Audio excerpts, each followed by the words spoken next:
All right, everybody here? Okay. So today we're going to make handled hot punches and chisels. And the material we're using is called Flutagon.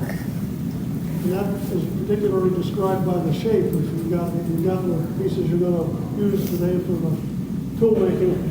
You notice this fluted shape to the square, 3/4 inch square material. And Flutagon is made in a number of other shapes, but primarily that's the shape regardless of what size stock you buy. So it's always easy to recognize. It has some unique capabilities in that it is a non-tempering tool steel. No tempering. That's fairly rare in the tool steel industry to have a non-tempering material. And then to make it even easier, it's water quench. So it's probably one of the best for this sort of application. It is very high in chromium and a little bit of tungsten as far as the alloys that are in the Atlantic-33 material.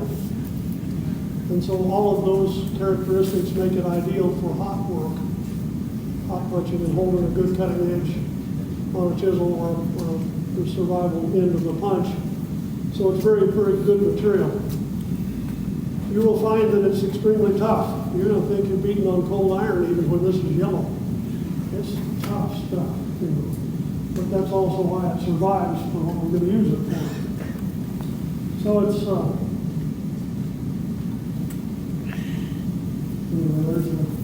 there's a flyer on it from the Atlantic Tool Steel Company, Atlantic-33. Yeah, Jeff? Is there a reason for the unusual cross-section? Not other than to make it identifiable as that material. I got one other question. Okay? It looked like you cut it with a bandsaw. Did you cut it with a bandsaw? Right. And is it hard on bandsaws? No, it works. When you purchase this stuff, it's annealed. So it enables me to cut it on just a bandsaw and not a problem. I've set it up in 3-inch pieces, and that's enough to make each of the tools. So I think we had 48 pieces that we prepped for doing this today. And so if there are any left over, you know, I would imagine the club will be glad to sell those to you. But anyway, another comment I want to make up front here is that in the fact that we're going to use hand grinders to shape some of these tools after they're forged, safety glasses are an absolute must today. And when you are grinding, I would ask you to please be careful of where you're shooting the sparks. You know, they can be shot down to the ground instead over one of the other guys working on another forge. Sometimes those will get behind your safety glasses. That's the voice of experience. Not there about that. But the other caution that I would suggest, since when we've done this in the past and we've got multiple people using one forge, this doesn't want to stay in that forge any longer than necessary. There is a potential, it's roughly 80-point carbon, so when you get into the higher carbon ranges like that, there is a potential if you cook it a long, long time at elevated temperatures, you start burning some of the carbon out of it. It's called decarburization. So that's going to minimize the survivability of your tool if you cook it too long. So, you know, kind of plan it, put it in when your turn is next to get to the anvil, so that it doesn't just sit in there and roast all day long and cause that potential decarburization.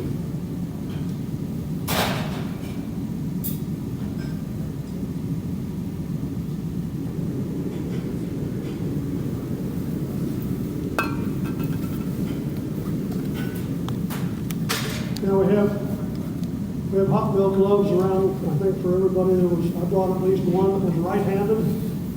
If you're a left-handed smith, so there's at least one floating around here that's a right-handed glove. We got two.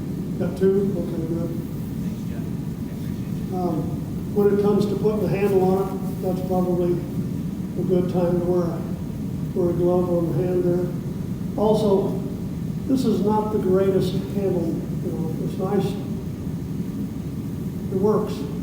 But if you wanted to improve that, there's a couple of options. You can either glue epoxy some wood onto it so you have a bigger grip surface rather than just the 1/4x material.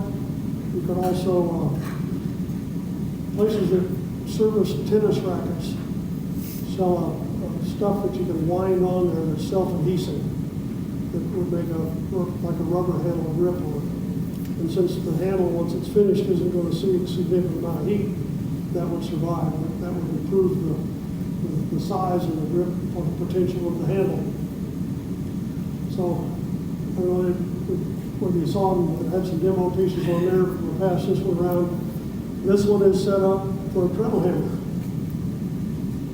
And so when we make a hot chisel today, you need to decide if you have a treadle hammer, you may want to make that a right-handed tool.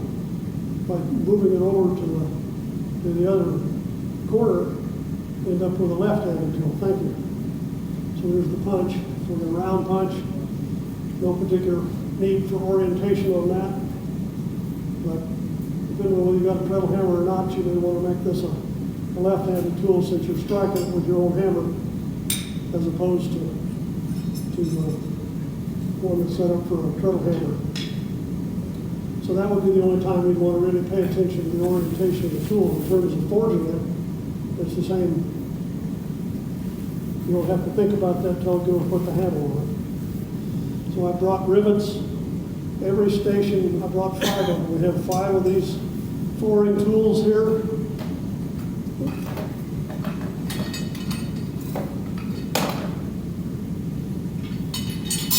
So this will take the 3/4 inch square and push a 1/2 inch square sided fuller into the material, and that's where we wrap the handle onto it. So just around, let's look at them. I have rivets for each one, cut the length. We've got the right drill bits up here when it comes to drilling. And so I've left the rivets and the drill bits up here. Danny said he had some more of these drill bits if we end up breaking these. So I think we're prepared for it. Each station we got one of these flooring tools, and we have a flooring chisel. We've only a 1/32 floor on the end of it. And then we have rivet sets, top and bottom rivet set at each of the stations here. So I think we've got everybody tooled up on it. I'm going to do one. I'm going to make the hot chisel and a hot punch here today for the demo. I'm going to do one by myself, but I'm going to call Wes into striking another one, since some of you may find that necessary to use a striker.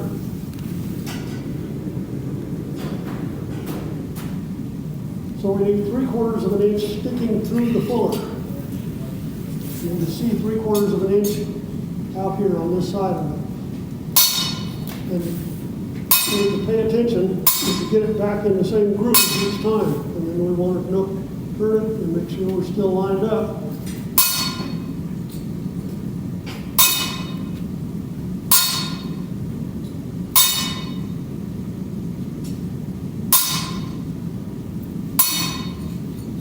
And orange, there's no point in hammering on that anymore. It needs to be yellow when we're working it. I'm not down to the bottom yet.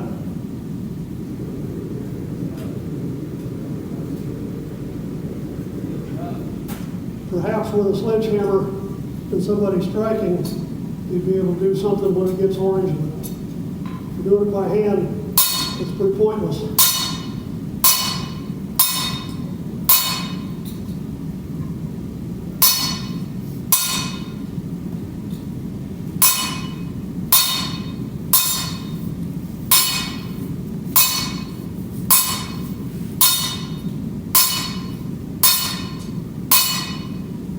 You want to make sure that I've got stops on each side of the floor. We're still not quite down. It usually takes 2 heats to get it down. And I forgot to have you strike, Wes. I'm right ahead of that. So you're relieved of duty. Is there any fear of cracking it? Is it too cold or just a waste of your time? It just doesn't move. It just, boy, it's just amazing how tough this stuff is. So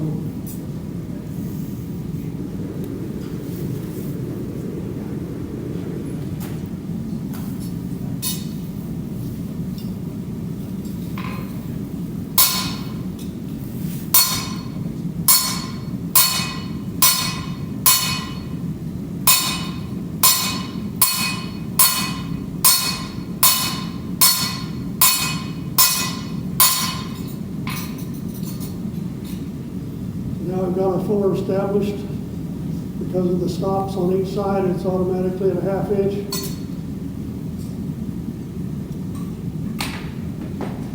The gravity's still working.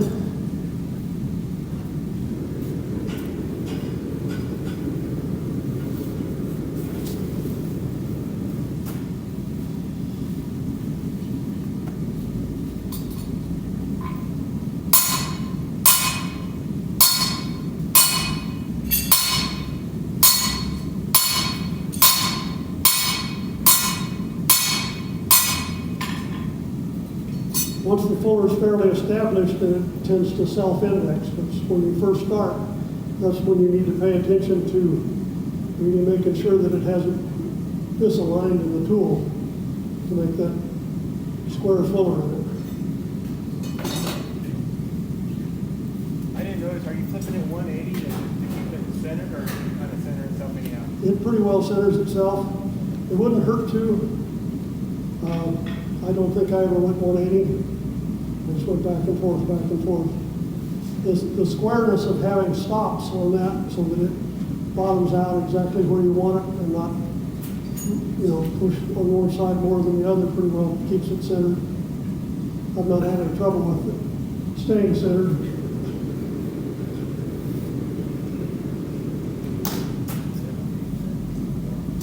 We used to have a material that was called Athenu S1, the crucible tool steel made, and it was equally as good as this, but they don't make it anymore, so this is the only thing I know of.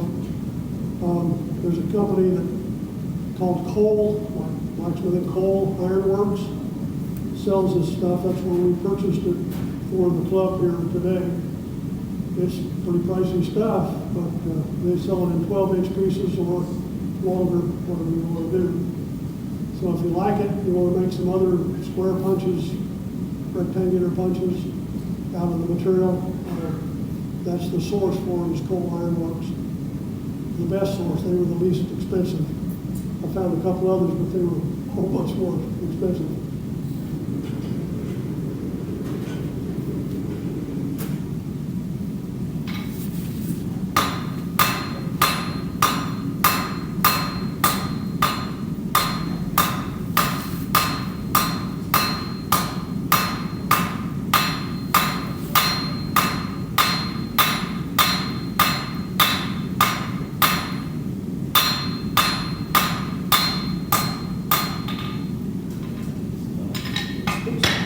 Well, gravity's working overtime today. Thank you very much, Robert. Now, because I did that on the horn to try to move the material quicker, I'm going to come back and true it on the face before I put it back. So the next heat I'm ready to go again. I don't have to do any adjusting to it before I'm ready to continue drawing. With this mild steel, I'd have had that drawn most of the way to the point in one heat, but you can see I'm not even halfway quite yet.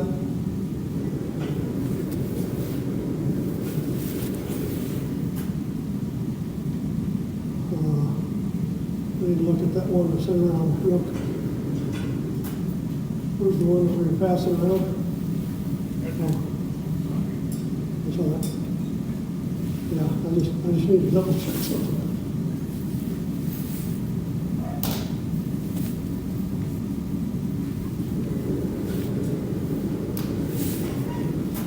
So we're working on the flat in terms of the hot chisel.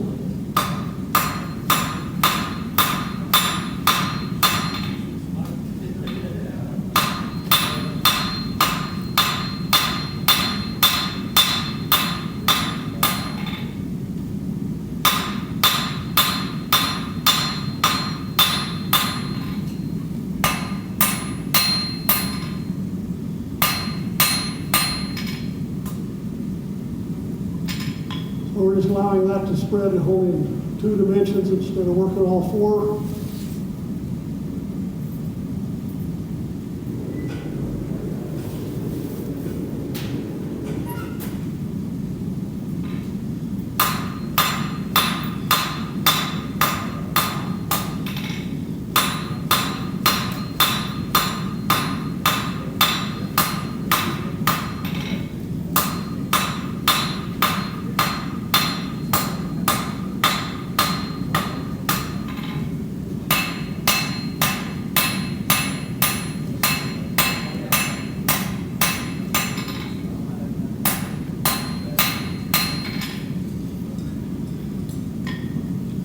decide if something's straight or not. You get it out here and sight down it like it's a gun barrel, you can tell a whole lot more about what's going on than if you're looking at it this way.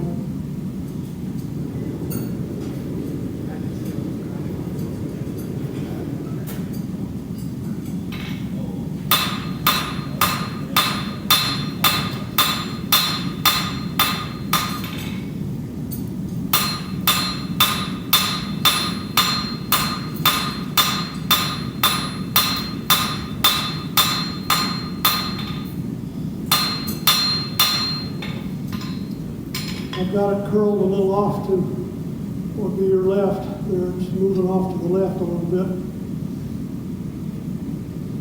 So the next heat, I'm going to adjust that.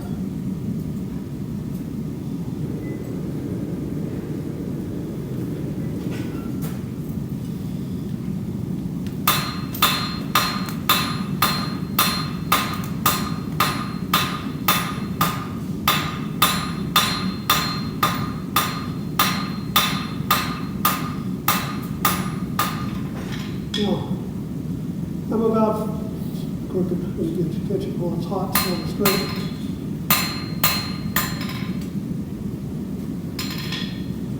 I've drawn it down to about 5/16 square on the end,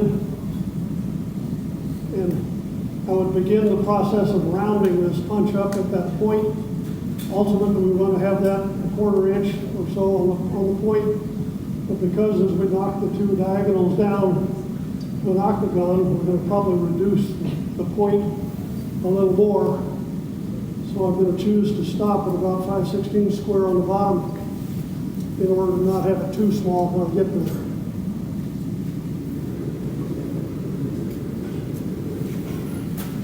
So we're going to correct this first. We've got a lot of nice heat in it.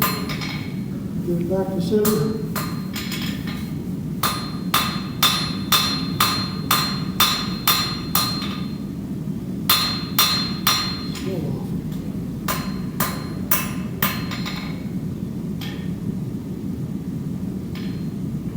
Well, I'm out of heat again.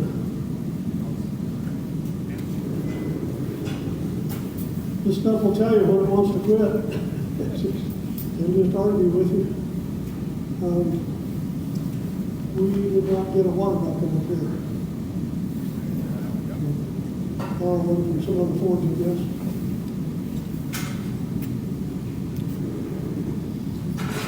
Where do you want to rock? Just anywhere close here. Thank you. That's good. Thank you.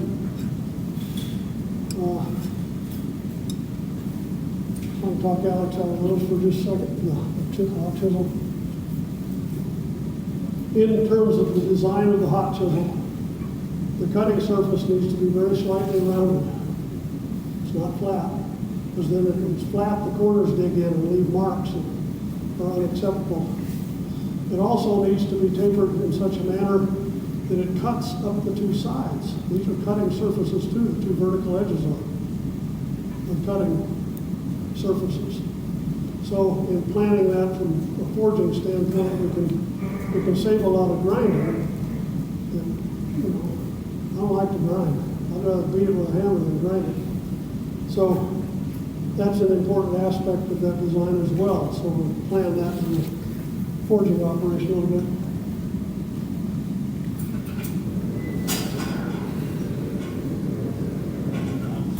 So we've got the shovel shape. We're going to now start pushing those two sides in just a little bit.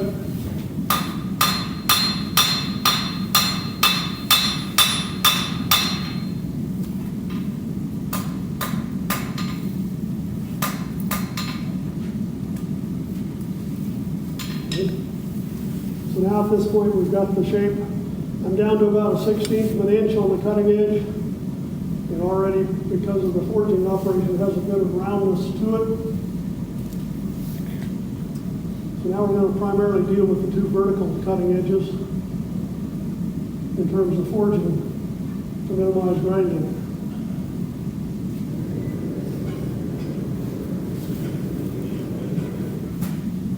So it's the old square octagonal round in terms of forging.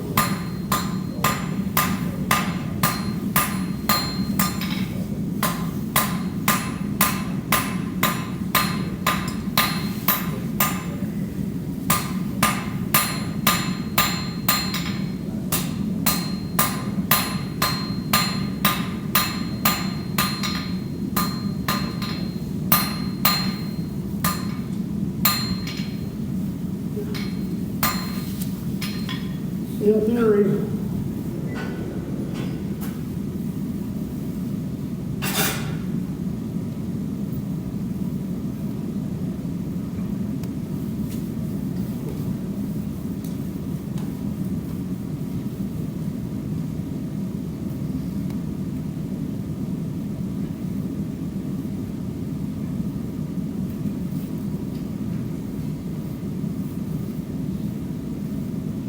so we started out square. I'm about at this point right now in terms of starting to knock the diagonal corners in. That's about where I'm at right now on it. If we were to try to roll this round at that point, what actually happens is that these sides cleft in. That's an exaggeration. But the flat sides push into the center. So it really needs to be an octagon. It needs to, in fact, be 8 equal sides. I'm going to draw it real well.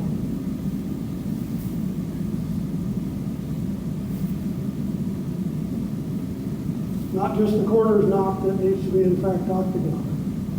Then when you roll it to a round, it rolls very nicely and comes out very, very true to a round tapered surface. The goal would also be, a lot of guys I see will get the point end of it truly octagon, but not the thicker part of the body. So the goal is that if this was truly done octagon all the way down the taper, any place you'd slice that thing, cut through it, and look at the cross section, it would indeed be an octagon, not a square with the corners knocked. So that's an important consideration as we try to get this to what we're looking for. Back on the chisel, we can turn it long ways with the horn and pinch those edges a little bit.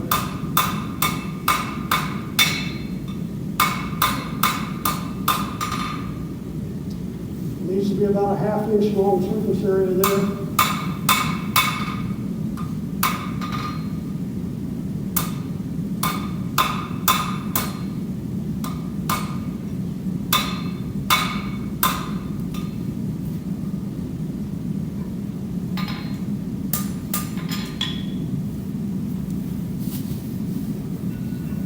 I don't know how well you can see that, but you can see where I've pinched that edge long ways with the tool,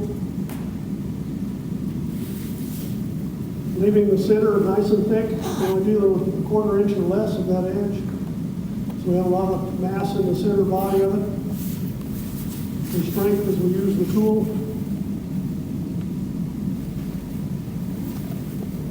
Probably see those flaps on there, the taper part. But that's just the setup to minimize grinding.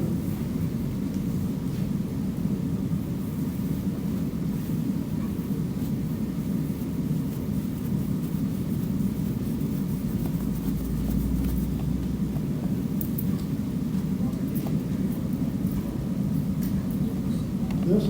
The wall? Oh. Fantastic. Thank you, Jeff. So that tool's basically done in terms of the forging operation. We're now ready to do the grinding on it, so I'm just going to let it sit here and chill a little bit. You know, one of the best things in tool steel operations, if you're trying to cool it quickly, is to use the vise as a chill. That won't suck the heat out of it too quickly. Yet it'll go ahead and get it where we can handle the tool to be able to do the grinding on it at a relatively quick time frame.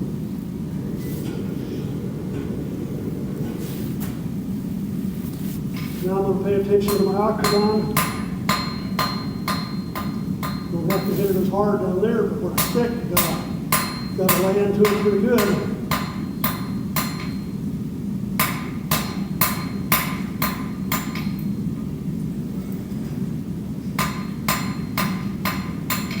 Once it's octagon, might as well start on the pointed end, because it's going to cool off the quickest.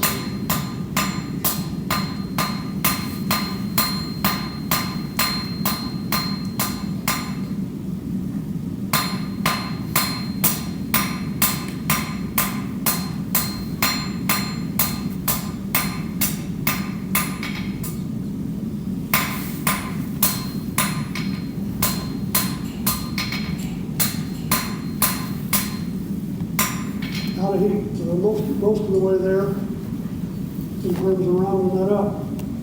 Up here where the body's thickest at the top, where it's still a 3/4 inch material, we went from an octagon. Ideally, you would go to a 16-agon, whatever that is, in terms of the flats, and then roll it.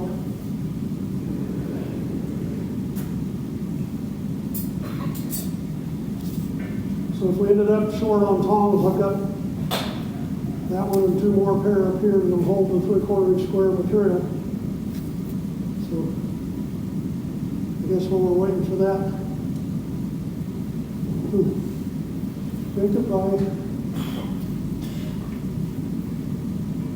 Jacob, there were probably 2 of the pieces of handle material in that box that didn't have a tool blank taped onto it.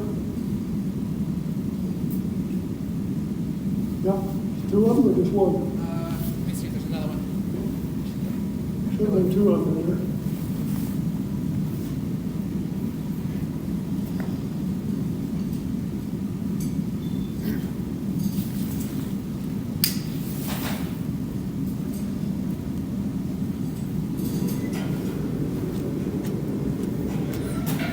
So again, the thinner cross section is going to cool quicker.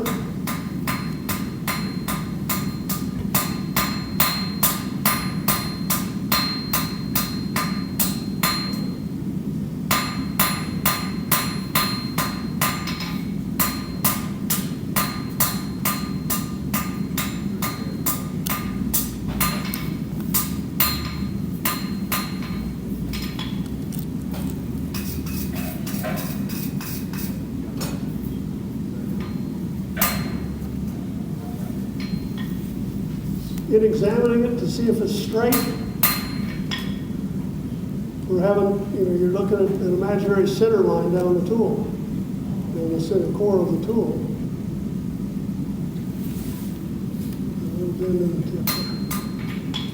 You can straighten it pretty well at that temperature, but you're not going to move the material. So that's, walk around with that.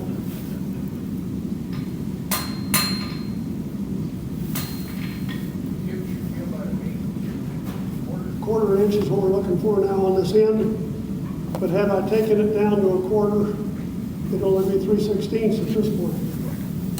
So it's a matter of, you could make it smaller if you had need of having a punch that was smaller diameter than 1/4 inch.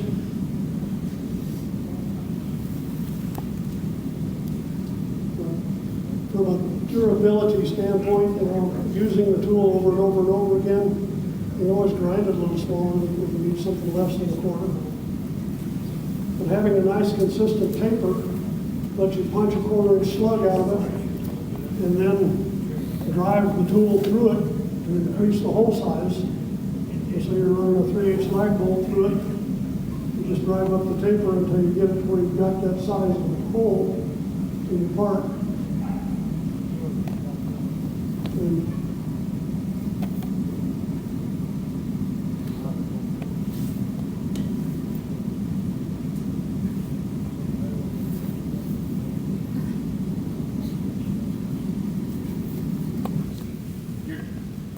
Fitted.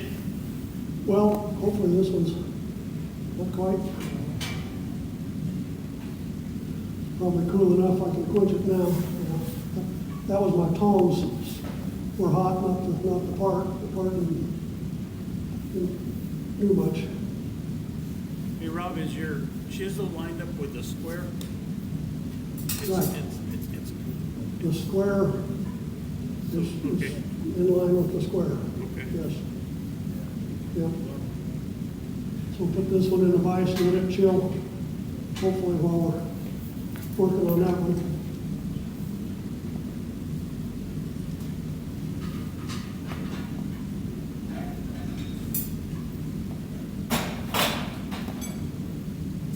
Now, if you look at the handle blanks that I've prepared for you, I've already put layout lines on it. I just figured that was easier to have that done ahead of time than everybody having to come back and lay the stuff out. So We need to drive a fuller chisel into each of those. I guess I will let you strike if you wouldn't mind, Wes.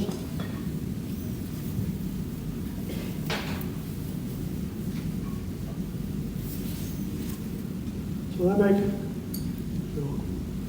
when I'm making tools like this, I usually make a nice forged welded handle of that nature, and then I weld it on with stainless steel material to the punch. But if we're starting out today, this is probably an easier approach to be able to put the handle on it and rivet it back on itself. So all of these lines that are drawn in silver pencil on here need to have a very light fuller mark initially. So that's all we're going to do is we're going to, okay? Perfect.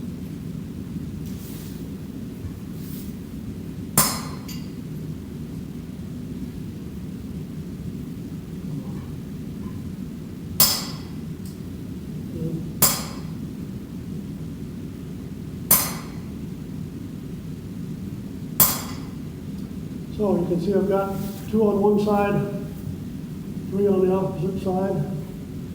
You got 3 marks. I have them on all of the rods that you, this handle material you have, will marked that way. Now the very front one, we're going to come back and hit it again, Wes. I want to drive the front one a little deeper. And the 3 on the other side deeper.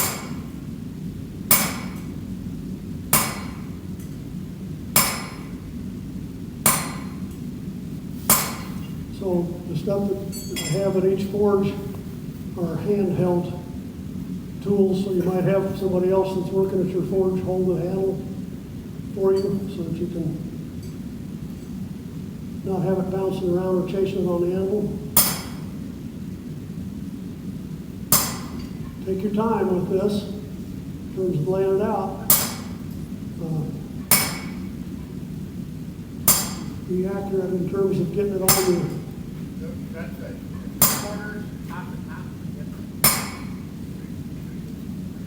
which roughly, I've got 3/4 of an inch on the end. And each of these are actually 5/8 of an inch apart here. And that's what's going to wrap around the square floor of our tool. And the last one down here is just the point at which the handle bends at a 45 to come back away from the tool. It's just a reference at this point. So that 5/8 of an inch, how does that relate to the width of is that 5/8 or is it a little? It's a little less than 5/8. Less, so that gives a little room for Right. Right. So as we wrap that around, we're not quite done with you, Wes. Got a little stretch factor in that.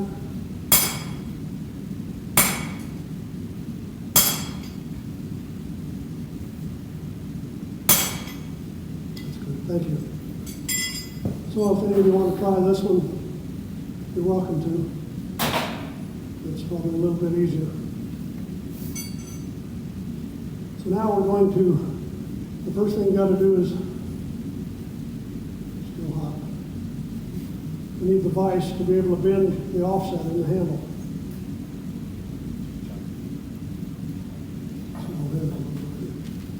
Well, there's a second vise. You pardon? I was going to say you can go to the second vise. Oh, sure, we can do that.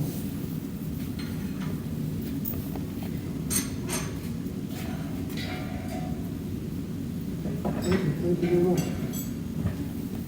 It might be better to put that piece in here. That would look All right, we can do that.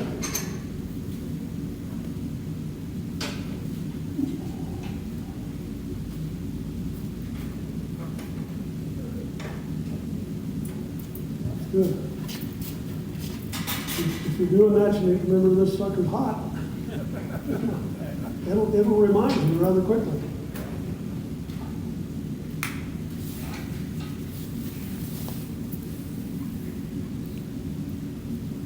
So I have that last line fully visible above the top of the vise.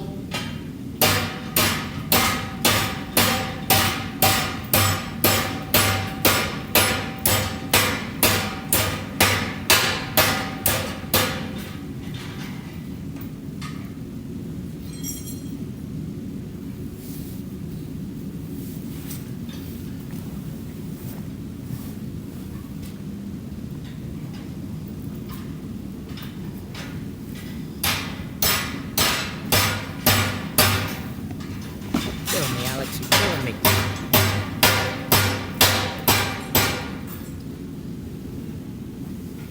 I don't know whether you can see or not, but I'm not concerned about the material up at this point. We got to get that bend at a 45-degree angle right down here at that last mark. That becomes the offset as we wrap the rest of that. Rob, when you're bending cold, is it still kind of that same rule of thumb, whatever the width of the steel is, half that thickness above the vise? In terms of the line, where the line was? Where to clamp it? Where to clamp it in the vise. I made sure that this line was completely visible above the top of the vise shaft. That line there was completely visible. And that's why I set it. It worked out fine because it's still right there.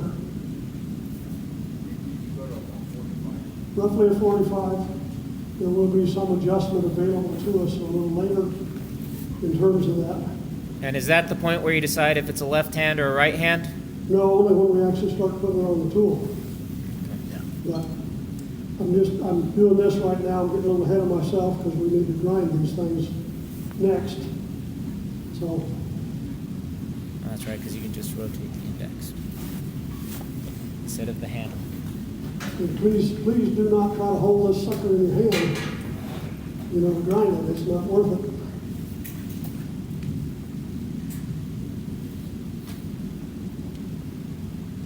So I just started the handle process while I was waiting for these tools to get cool enough.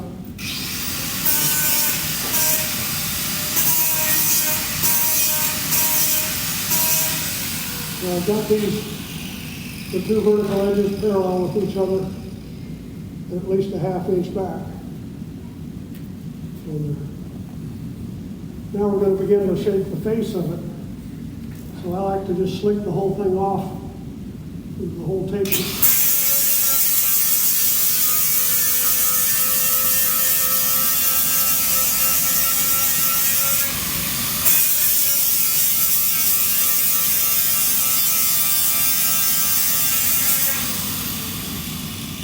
There's no point in trying to make this all pretty and shiny because it's going to go through a heat treat process.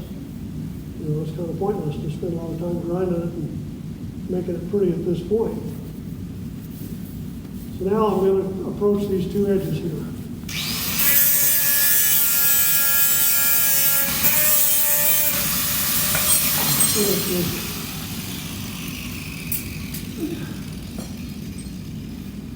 Thank you.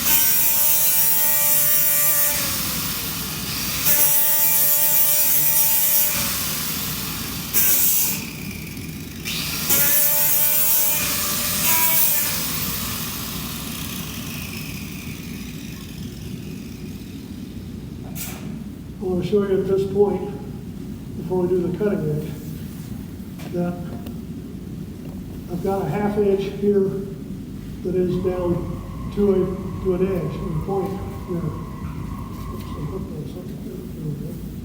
I need a ½ inch of that.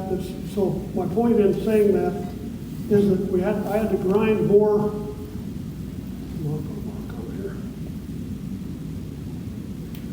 Down near the front cutting edge of this thing, it didn't take much grinding to get that pulled in. But right up here, on both sides, I had to grind more of that from that area there to get it to a cutting edge all the way. Just the taper itself was such that I had to grind more material out of the line up there than I did down the edge. You're talking about cutting edge on this? Right, the vertical cutting edges of the tool. Make sense?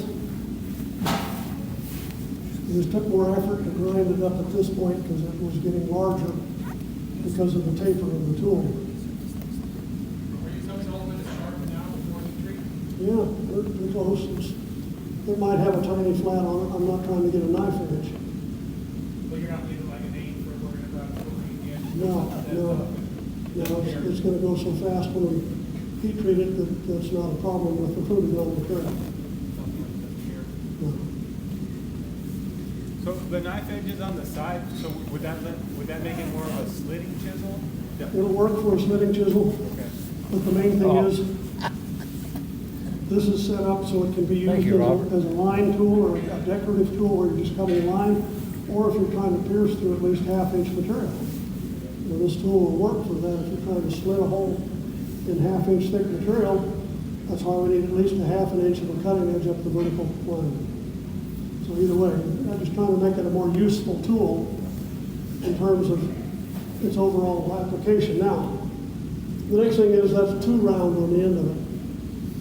It's too much of a curve on the top end of it. We have to change that profile at this point so it's not quite so round.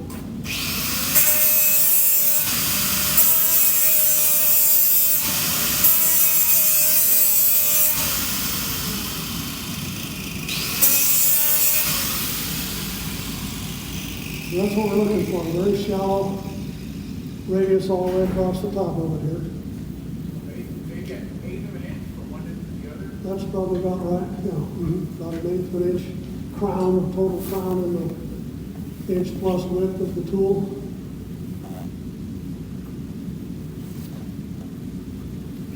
So at that point, I'm probably a little better than 1/8 of an inch thick, round that. And so the taper on the cutting edge is only the last 1/8 of an inch or so, maybe 3/16 of an inch. It's not all the way up. It's a very short taper.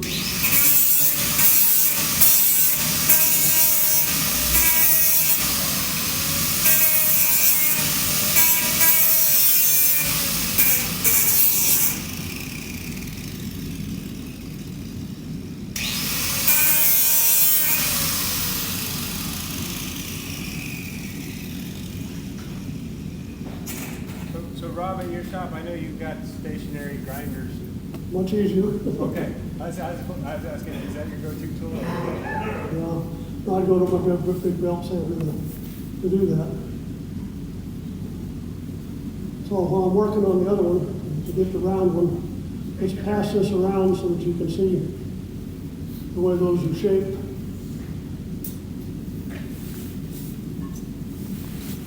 You got blacksmith hands, I still got a warm one that.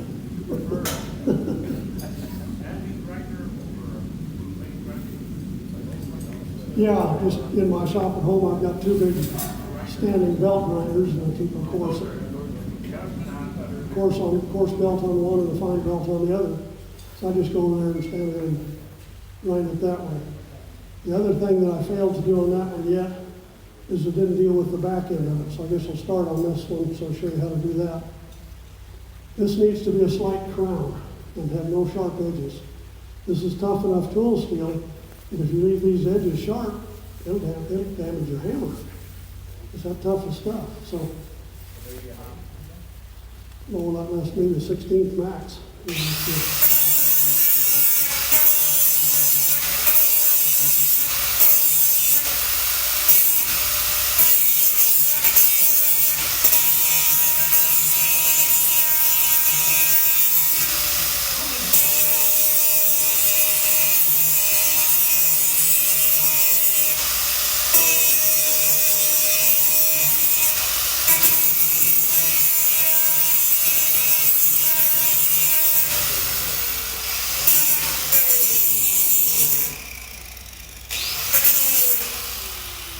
Another neat comment about the Flutagon material is that it doesn't water shock. And that's really important. So when you stick this thing into a part and punch your hole, and the end of this is red, there's no problem with quenching. If this were something like H13 material, the old joke amongst farriers typically is that you don't even wave that over the water bucket. You know, don't even get it near that water bucket. But the Flutagon material, again, does not water shock. So even though it comes out of your part red on the end of it, it's right in the water, no problem. But I'll pass this one around when I get it done. But I've rest the back of that so it's a slight crown and no sharp edges, which I should have done to that one as well.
So at this point, you know, the dark scale layer on there shows you where you've ground and where you haven't ground.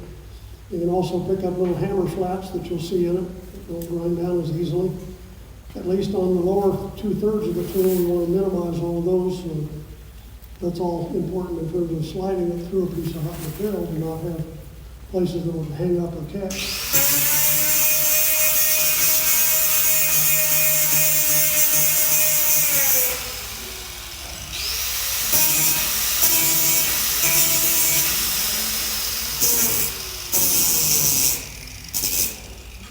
And the tool is absolutely flat on the end. It's got to be absolutely perpendicular to the center line of the tool. And so at that point, you can examine it to see if it's round or not. If you've got an oval or a high spot standing, you want to come back and dress that.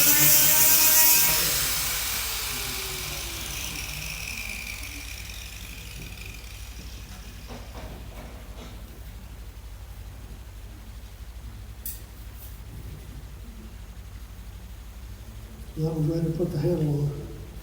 If I can trade that for the other one that started around, I'll deal with the back of it.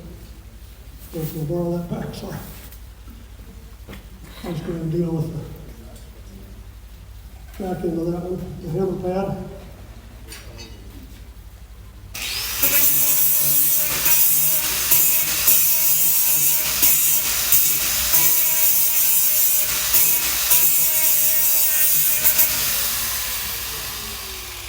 When you're doing the grinding, please be respectful of the anvil. You know, make sure you're not hitting the anvil with the grinder.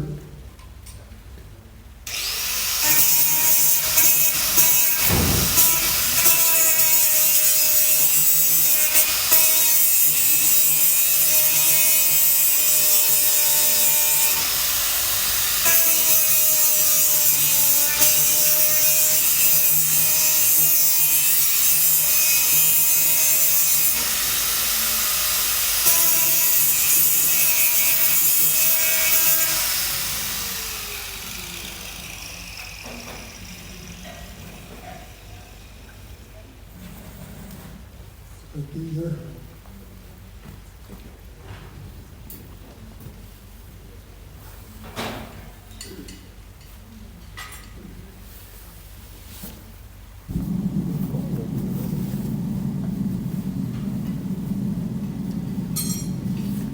I'm waiting for my forge to catch up with me here. The ones we passed around the finished tools there, you notice there's a twist in the handle right above the joint where we put the two together. And that's extremely important on what's called a struck tool. In other words, a tool that you're going to hammer on or use a treadle hammer on or something like that. That 90-degree twist will stop the spank to your hand. If you've ever hit a 2x4 and had it spank your hand, that little, only a 90-degree twist will solve that problem and eliminate it. You know, just having the energy transferred from this surface to this surface completely stops that. So all of my handle tools that have flat handles on them, the round one doesn't seem to do it so much. Everything that all the tooling in my shop that is made out of flat stock, is the handle always has a 90-degree twist down fairly close to the business end of the tool, just to eliminate that. And that's even more important if you're using a power hammer to drive tooling. You got to be so quick paying attention to what's going on. And again, that it tends to not take it away from you as much. Because there's a little bit of movement in the handle at that point. It just solves the problem. So now we need to prep this for bending. In terms, we've got our alignment set up, we've got our 45-degree bend in the handle at the lowest line.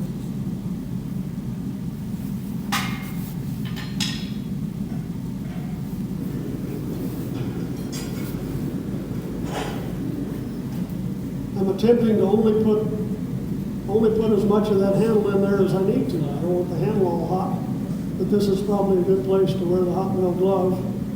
Pass it back and forth if you're both working on one forge.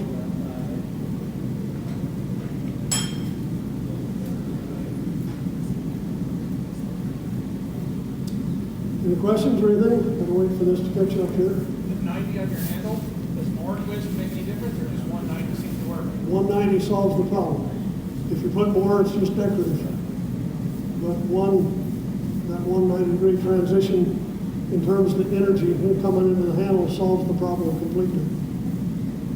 So, but feel free to, we could have made this out of bigger stock, like 3/4 by quarter. But then we'd have had to draw it down to 1/2 inch to make it work with our fuller. So it was just a lot more exercise in getting the tools made today. So that's why I'm suggesting that you may want to increase the diameter of that handle a little bit. It'll feel a little better in your hand and give you a little more control, particularly if you're using the chisel as a liner, where you're just cutting lines in the material. Need a little more finesse with the handle to make that work. On your tool drop, do you mark what your feel is? That way we can redress them and know what's what, or you remember what's what? And as far as this, Yeah, like if you've got something, the Flutagon? Flutagon's easy because it has a Flutagon. Yeah, right? Flutagon's easily- If so, say that's S7, do you know it's S7, so you don't, if you have to redress it, you don't go ahead and screw it? well, I don't. Dig up your water? I tend to remember. This is S1. I mean S2 material here. The small jackhammer bit. S for shock-resistant tool steel. Yeah. Just tend to remember what's what. You had mentioned that you welded that with stainless. You mentioned that you welded that with stainless. Yes. Did that come from the shop, or? Yeah. Well, Jeff's question, if you didn't hear that, is I said I welded that with stainless. And so you're pretty much stuck with using a TIG welder to even do that. But if you have that capability, the reason for stainless is we're making a bridge between a fairly high carbon steel and mild steel. And so the stainless is much more forgiving at making that bridge between a high and low carbon material and yet holding up. So You did that at a pretty high preheat, like 1,000 degrees or something? preheat for the weld? Yeah, for the No, I didn't bother. Okay, Didn't usually bother. when I've done handles like on the H13, I'll do them at like a blood heat. Yeah. Take it. H13, because it's much higher in chrome and tungsten in terms of the alloy, is very difficult to weld. Even with stainless, it may or may not survive, and then we have to weld it again. I found the high preheat gave a little more service life on the handle. Preheat's always good, but the preheat will increase your penetration, but not much else. What's that?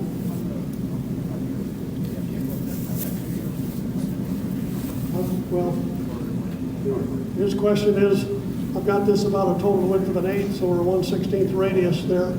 I have a whole set of these, all the way from 1/32 through up to 1/2 inch top fullers that I use. So this is just the right size for what I was doing here today.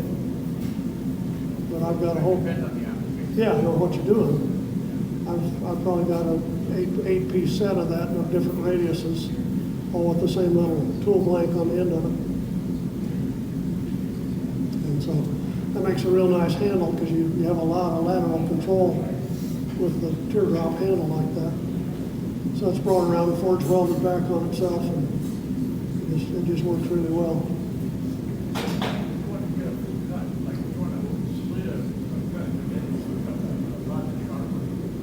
Oh yeah, well, the question was if I wanted to pierce all the way through or cut through, you wouldn't use a radius end tool at all. You'd use the tool we're making today to cut through stuff. So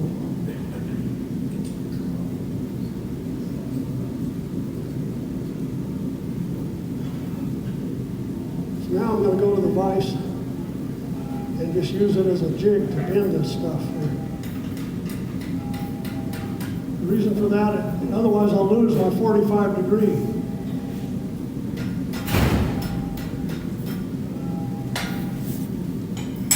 Sorry, my phone's going off.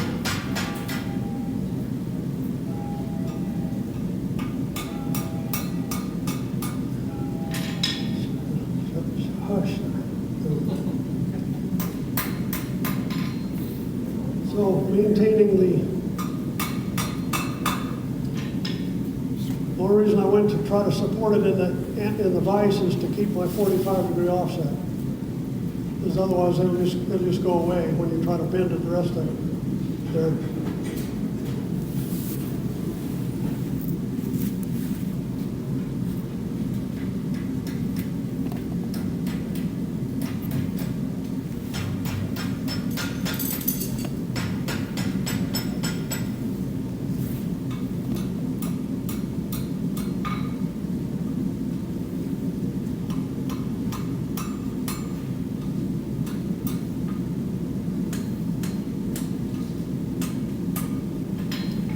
Coming around, I've lost a little of my offset, as I didn't want to do there.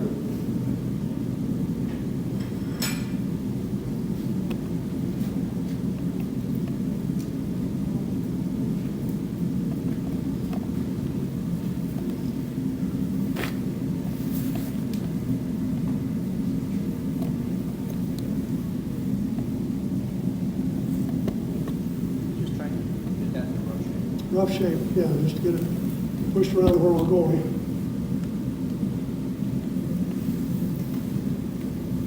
So it's not, we're not down to that dimension anywhere near yet.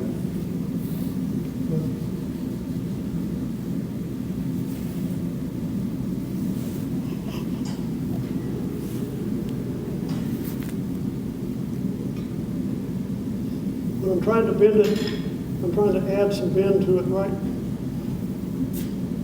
at that first mark, right there, right there is where I'm trying to bend it. So supporting it with the horn of the anvil and using a glancing blow. Coming across it that way preserves my 45 degree offset and lets me bend it close where I'm trying to get it tightened up there. So we want to take it down to where we can still get the tool inserted into it.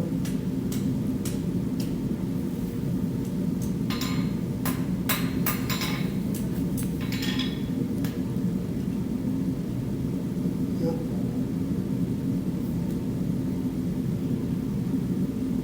So that's the minimum dimension as long as I can still insert the tool into it there.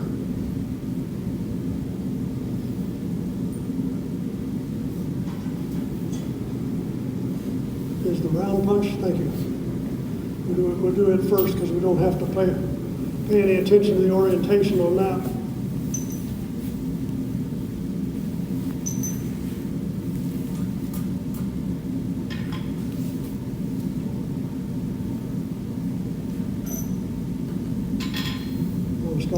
I was about to close that up, but I was starting at orange instead of yellow. Doesn't give me near as much time to work with it. So that's why I hesitated and went back for another heat to make sure that I've got plenty of working time out here. I'm going to have the vise set up and open enough because we're going to squeeze the thing together in the vise.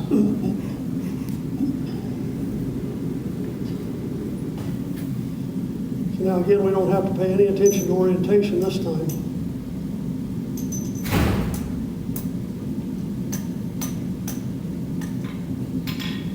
Other than that, we'd like to have the handle come off of one of the corners. So we've got a little adjustment to do there.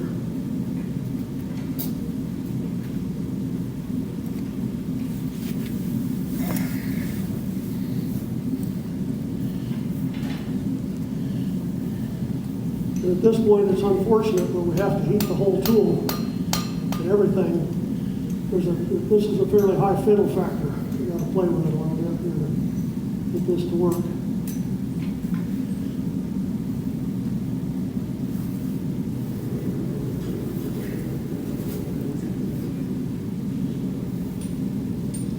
Now this one I've got to pay attention with, so you think this one for a left-handed tool for somebody that doesn't have a pedal hammer.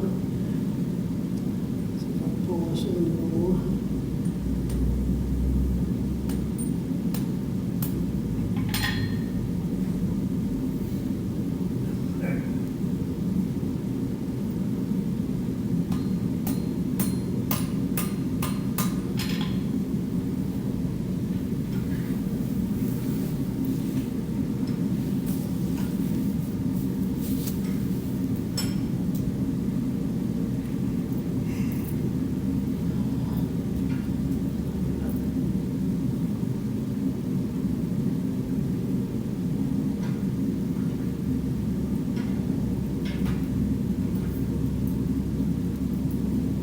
That's kind of ugly.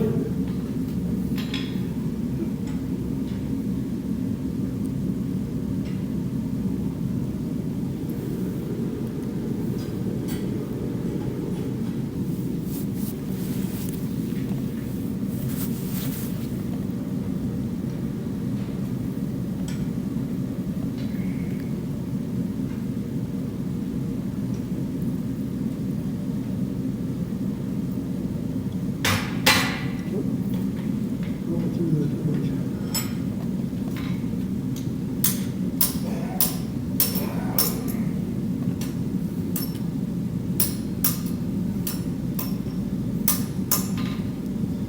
I'm trying to figure out a way to make this a little easier. As you can see, I'm not too successful at finding a way to make it easier.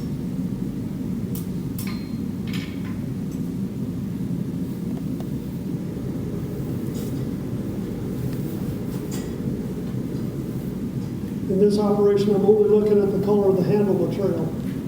I'd rather not have the tool bit any hotter than necessary to be able to pull that around and get it in line.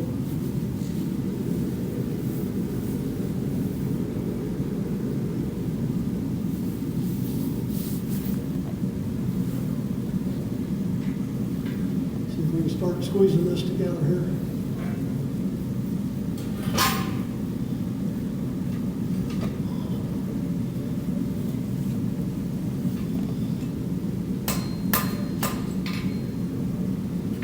Well, that's a mess.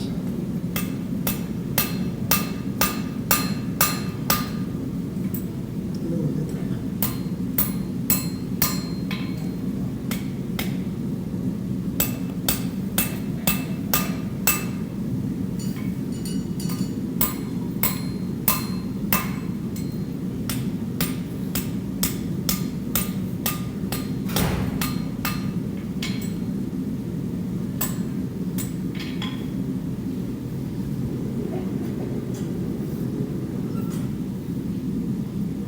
I'm feeling better.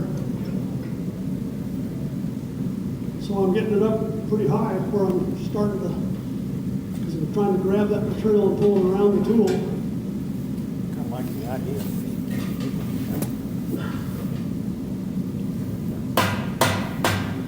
Jaws.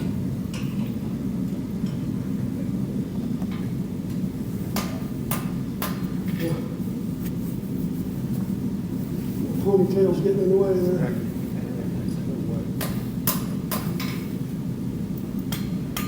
That way you get out of there.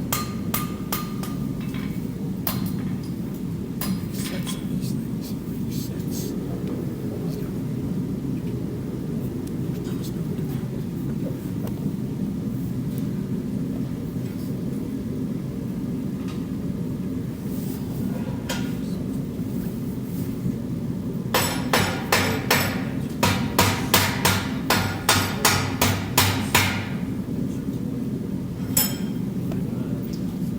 Didn't leave myself much to put the rivet in it, so I think we can make it work.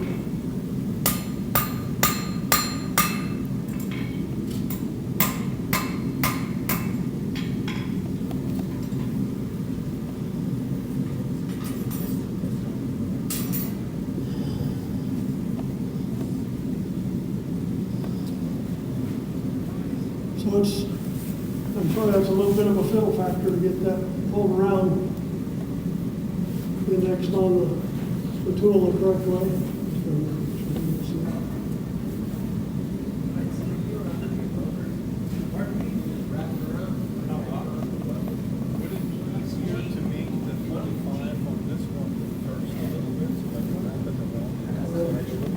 That's a good question. His question is, would it not be easier to have the 45 on the end pre-established before I pulled it around? The answer to that, from my perspective, is no.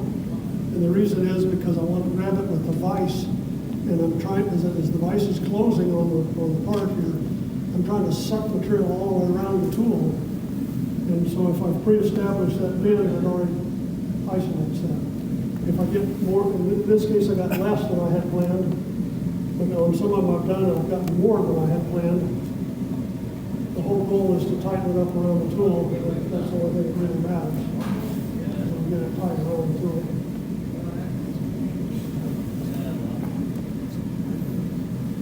That was getting hot. Hot wheels gloves starting to fail.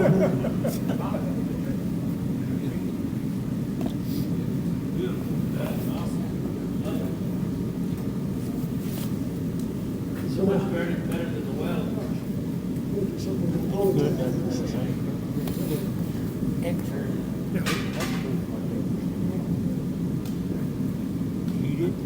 How to get it from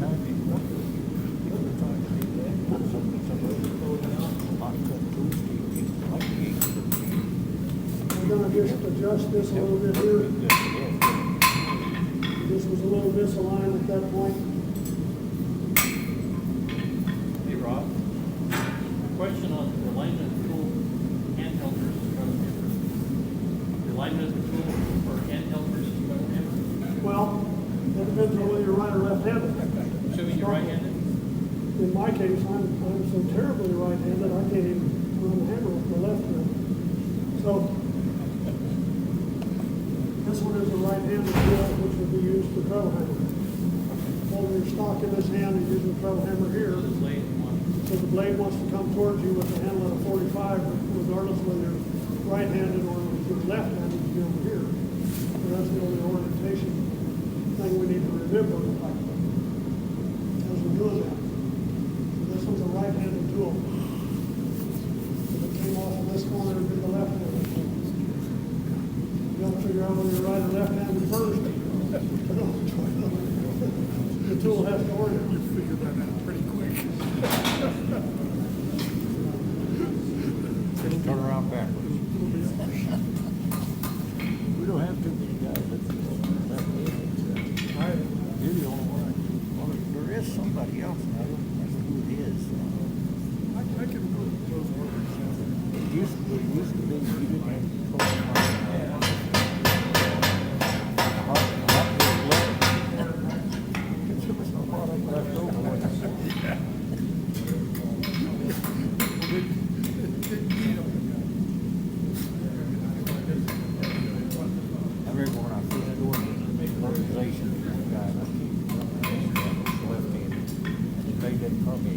And unfortunately, we need to let that cool down so we can move it.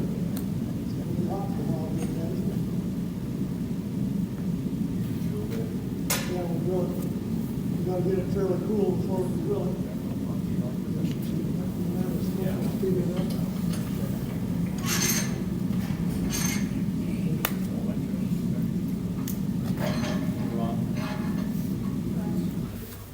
I noticed you put the material in the vise for the tool instead of setting it down. You know, is that just Speeding up the process. okay? So the ice actually chills. Yeah, it's a heat sink or a chill. So I'm just going to speed up the process, but the point is, it's slow enough that it doesn't make any brilliance happen in the sink. It just sucks it out at a very consistent rate, and then that allows it to not be too hard to work. You know, if we drop that in the water now, we're going to increase the difficulty in drilling for the river dramatically. So we just got to find a time here and let that come down. Any other questions, comments? You all want to rivet it before you twist it? It's better to rivet it before you twist it. And ideally, we would have the twist as close to that lap as we possibly can. Just for the same point of maybe more handle if you wanted to put wood on it or wrap it with something, just have more area to be able to deal with without having a twist in the way. Oh, that would be a big help. That's a big help. Duct tape. Can't look left. Seems good. Sorry, I'm so thankful for the microphone and sound system. I had sinus issues and they did surgery on my sinuses. Well, it's not fun. But they gave me a medication that ruined my vocal cords. You know, so I don't have the ability to project like I used to. Yeah, I used to sing in the gospel quartet, but not anymore. But anyway. So, I haven't done much treadle work. Why wouldn't you just make it left-handed? Just because you can do more fine work right-handed? Why wouldn't you just make them all left-handed? If you're right-handed and you use the treadle handle very much, you're holding stock in your left hand. And you want the tool orientation to be so that you can see if you're cutting a line, whether you're piercing all the way through or whether you're just cutting lines for decoration. You know, it's so nice to have the handle out of the way at a 45. And even this one. I've got that offset at a 45-degree angle so that I can watch what's happening here without having the handle in the way. You know, the hammer's all lined up, so the handle's in the way of seeing what's happening down here. So it just makes it a little more ergonomically correct. You want to get silly about it.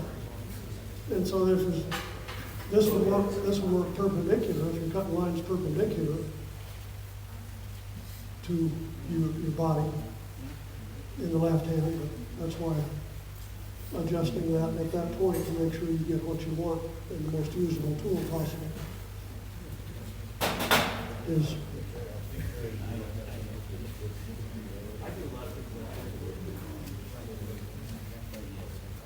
No. I think the biggest thing is just, I just gotta say, I think it's more preference and what you get used to as to where you're gonna hold it, how you want to strike. Because I know some of the 45s and whatnot, we also liked it because our shop we used a lot of strikers at different points in time. So the handle, depending on how you had to hold it and set the piece. So it's how you get used to it. Right-handed tool holding the stock with the left hand and with the striker working would still give me the best ability to watch what's happening to the work. So it's just a matter of planning that for your benefit. Get the drill set up.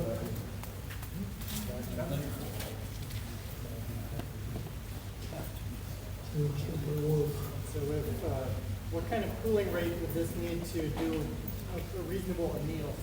A couple hours? Well, let's pursue that. That's a good question. Annealing is slow cooling that allows the grain and all of the carbon that wants to migrate can migrate back and allows the grain to refine somewhat.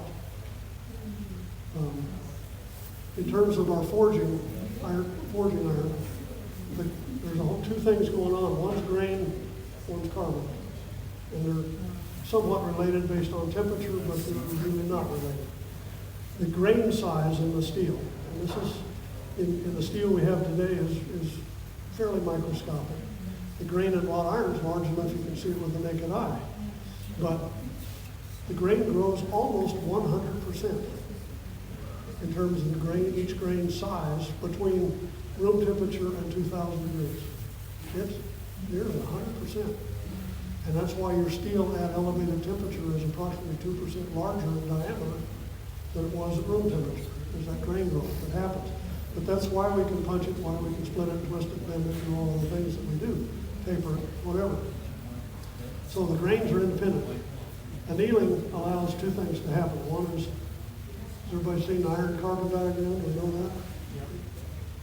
You might draw it to somebody that doesn't. So, in heat treating,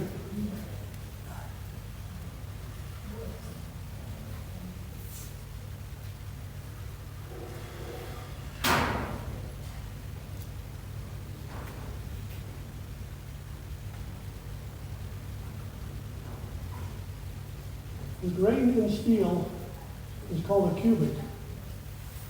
It's not little building blocks like a 2-year-old would stack. It's not these nice little even rows. They tend to grow into each other.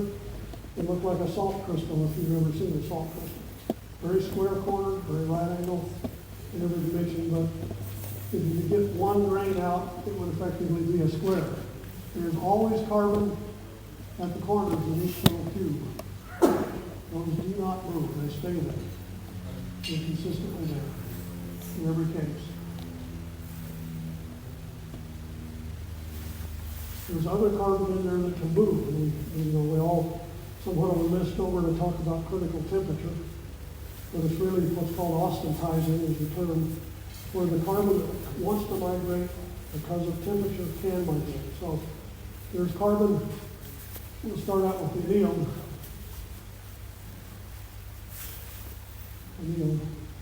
state. And so there's carbon basically at each face of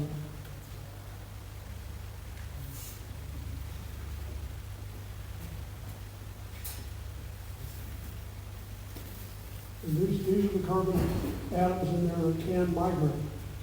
At temperature, most tool steels, this happens between 1425 and 1550 in the vast majority of steels. The reason a lot of people miss heat-treat H13 is it's 1760. I mean, it's way up there when the carbon migrates in H13 steel. But at the proper temperature for the kind of steel you're working on, the carbon that can moves right into the center of the cubic. Each little grain migrates into it. And as a result of that, if we quench it at that point, which is above that temperature, we freeze it in that situation. The carbon is trapped in the center of each of the grain and it doesn't like it. It's trying to self-destruct. It's under a tremendous amount of stress, which is what makes it hard. So temper, we talked about, so that's hard, hardened.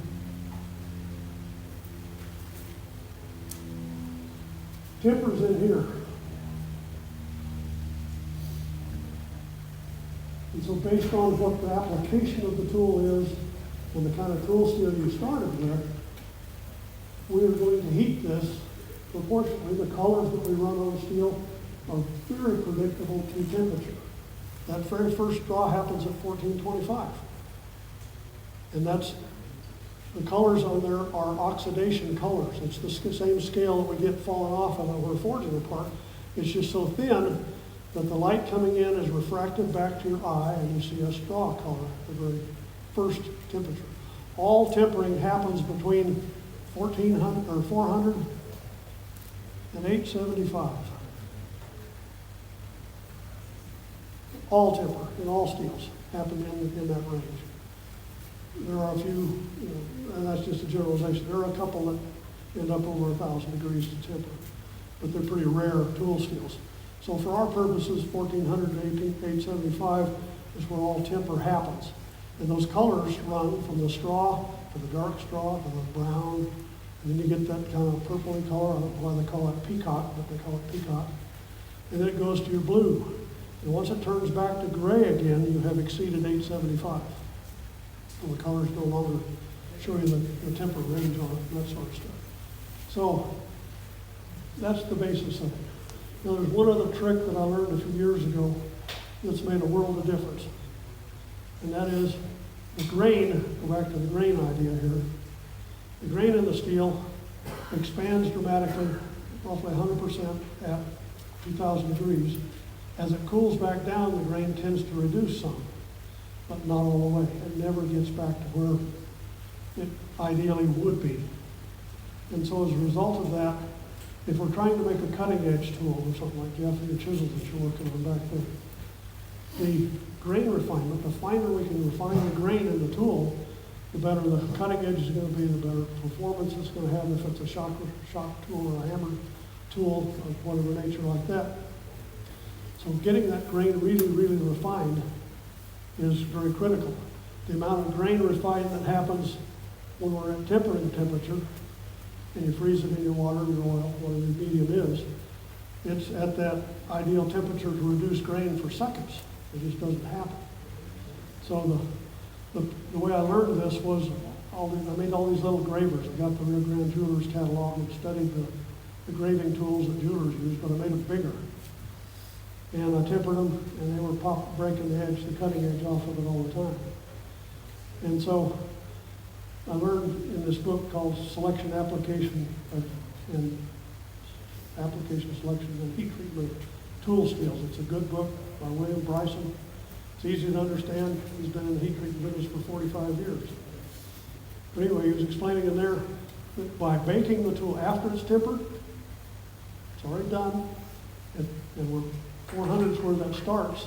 If you bake the tool at 400 degrees, you get complete grain refinement for an hour. So you're not affecting the temper. You've not exceeded 400. You're not changing the temper. But it allows all of the grain in the tool to refine. So when I build tools for other blacksmiths and other people, there isn't one of them that leaves my shop without being baked at 400 degrees for an hour and get that grain refinement. All of the little tools that I use for chasing tools under the treadle hammer were made out of mostly A1, which is air hardening tool steel. They've been properly heat treated, properly tempered. So those that are used for more of a cutting edge and chasing, I got about an hour out of them before I had to dress them, hammer them into cold steel with a 60-pound treadle hammer. That was a good tool. So I dressed them all up, made sure they were all sharpened the way I wanted them. I threw them all into a toaster oven I bought for $5 at a flea market. And a little thermometer that was a little more accurate than the thermometer dial on the furnace, so I could tell when I was really at 400 degrees. Those same tools now I get 6 to 7 hours out of them before I have to dress them. So multiples of improvement in the performance of the tool just by refining the grain, making it at 400 degrees. Very, very valuable. So Rob, after you bake it, do you just let it air cool down? I just turn the oven off and let it cool down until I can reach in and grab it. There you go.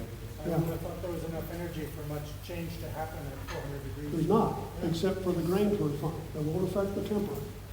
That allows the grain to really, really refine. And the proof of that's all these treadle hammer tools and the way they hold the cutting edge. Some of these bladesmiths will do that, but they soak it, they call it soaking, a couple, 3 times. Right. Well, a lot of times you'll find, especially in cutting edges, that you do a multiple temper. You temper it 2 or possibly even 3 times. To make sure that you've got it where you want it in terms of the temper. But the 400 degree bake is a dramatic improvement in the quality of the tool.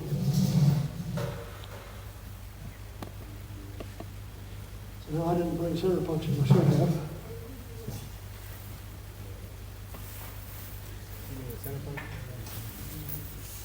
It'd probably be helpful, Jeff. I should have brought some for everybody. I didn't do that.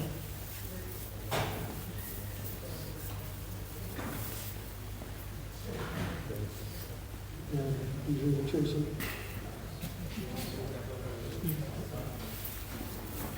Yeah, I'll pull it in with the rim.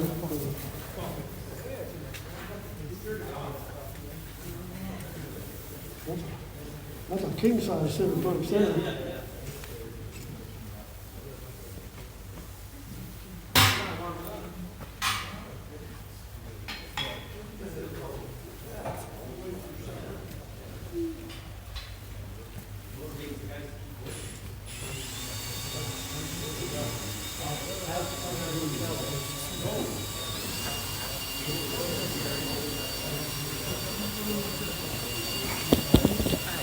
Okay.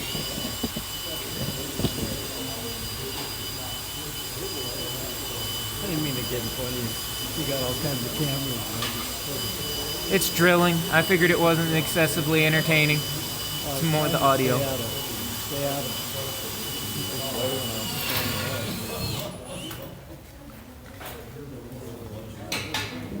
Another trick that's really handy is for drilling lubricant. There's actually nothing better than beeswax. And same if you're having to do hand hacksawing, you won't believe the difference if you will run a cake of beeswax down a hacksaw blade. It's incredible the difference in the way that thing works for cutting. So when I was the blacksmith at Sandia Labs, they'd buy us all this fancy lubricants for all kinds of stuff, but mainly drill lubricants. Real pretty. Thank you.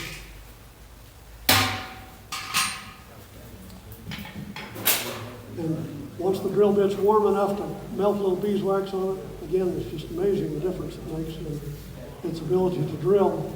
Tends to dissipate some of the heat that builds up in it as well. Oops. Whew. Now wait for the center punch center. We gotta get it hot first, Joe.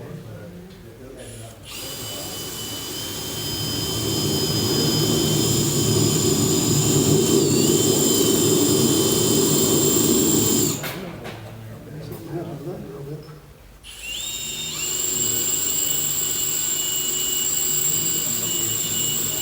Here. This is noticeably harder. I don't know what the difference is.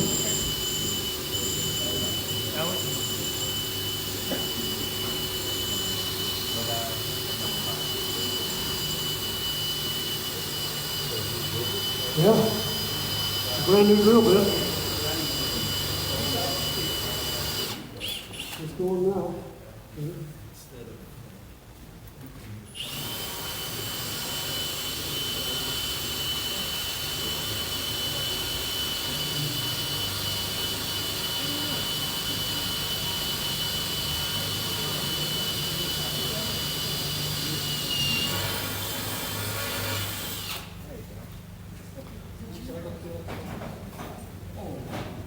Thank you.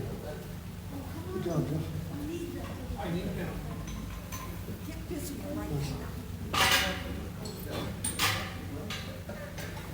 So now there's, at each of your stations, there's a rivet set like this.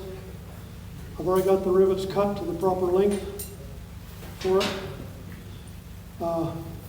If it's a little open here, just leave it alone. It's going to tighten as the rivet sets down to the bottom of it. In terms of rivet length, the ideal is 2 times the diameter. So I got a 3/16 rivet. I'd like to have 3/8 sticking out. This one doesn't quite look like that much. Make yourself useful, Joe. Hang on to that. Just a little higher. Right there. We'll get rivet sets at each station. Keep it flat there.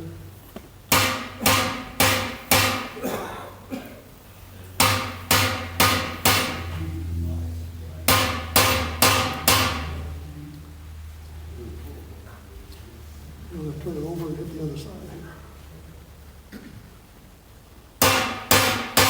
Make sure it's good and tight. That's all right.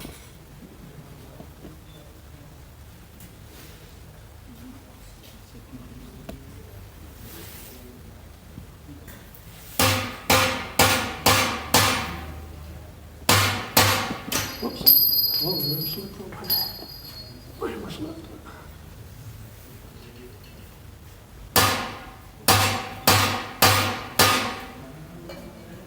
That was good. So now we have the tools finished.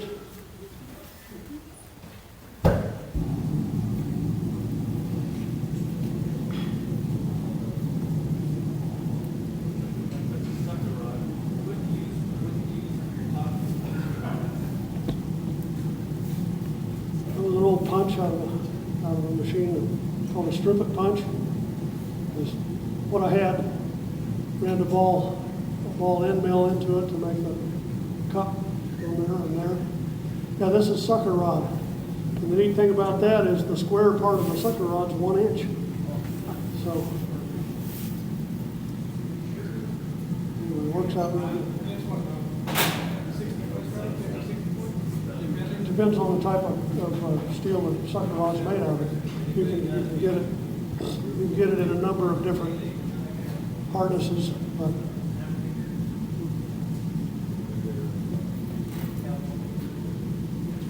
sure. Hey Rob. Yes. Is there any argument one way or the other whether the rivet would be cold or hot when you pound it in?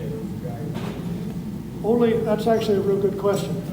Did everybody hear the question? Does it make any difference whether the rivet's cold or hot? In terms of hot setting a rivet, you get the shrinkage factor. Going from 2% expansion back to room temperature, it shrinks and actually makes the rivet tighter than you can set it with a set. So that's an advantage. Depends on what you're doing. You know, for our purposes today, this is quite adequate to just do it cold. We're just looking to keep that thing together.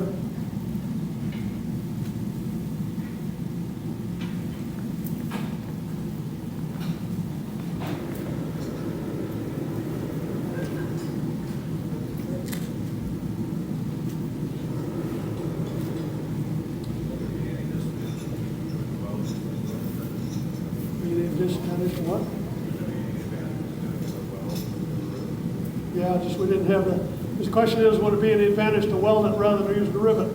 Doesn't matter. We just didn't have the capability of welding them here today.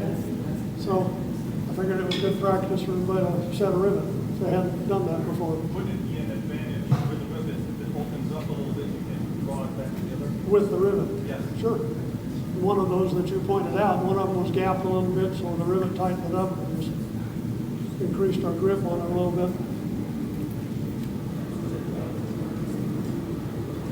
So now we got two things going on here. I'm getting the handle hot enough to twist, but then the quenching temperature on Flutagon is orange. It's high. It's way up there, higher than most steels that you would expect for the critical temperature, the quenching temperature. So it's bright orange, just good solid orange, in cool water. And another thing that I see a lot of guys do, they've got contaminated water. I don't know what's got in it, you know. I use the super quench a lot in my shop, so I'm rinsing stuff off in my quench bucket.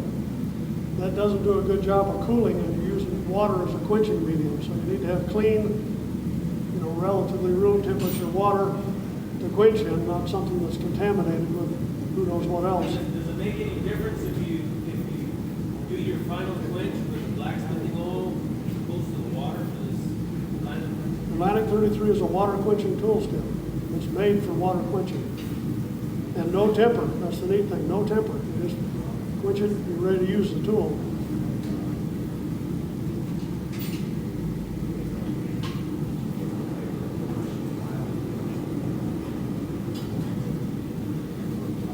No, I'm going to twist the handle next. Twist the handle next. And then we'll put it back in there and bring it up to orange. And quench the whole thing in the water to harden it.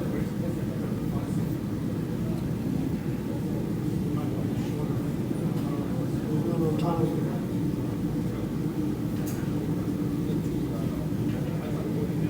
Huh? Doing pretty good, surprisingly. Thank you.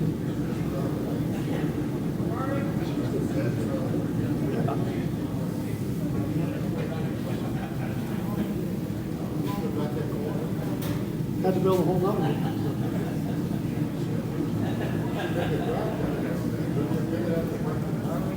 Yeah.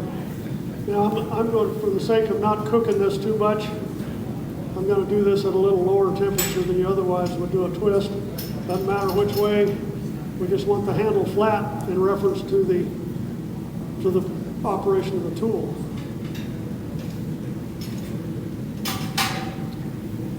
Doesn't have to be anything fancy. We just need that twist right there.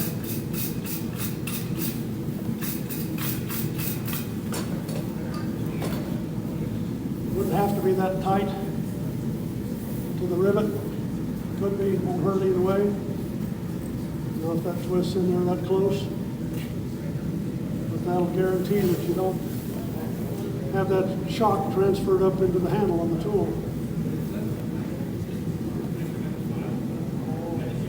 Yeah.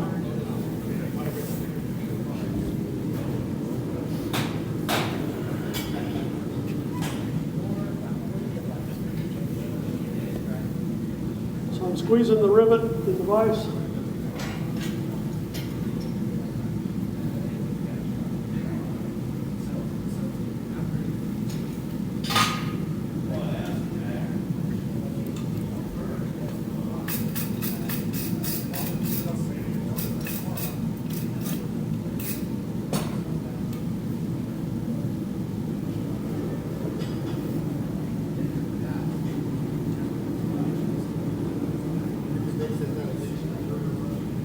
Could.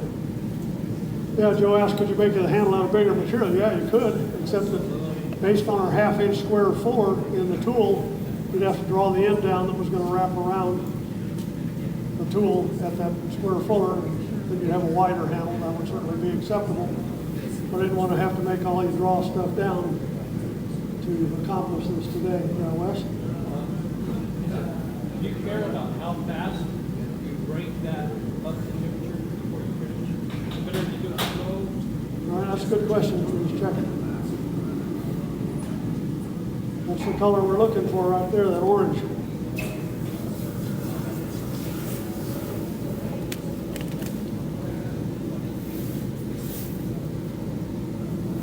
You always want to be stirring it anytime, whether it's oil or water quench or brine quench or super quench. The minute you get that in the water, you need to be stirring it.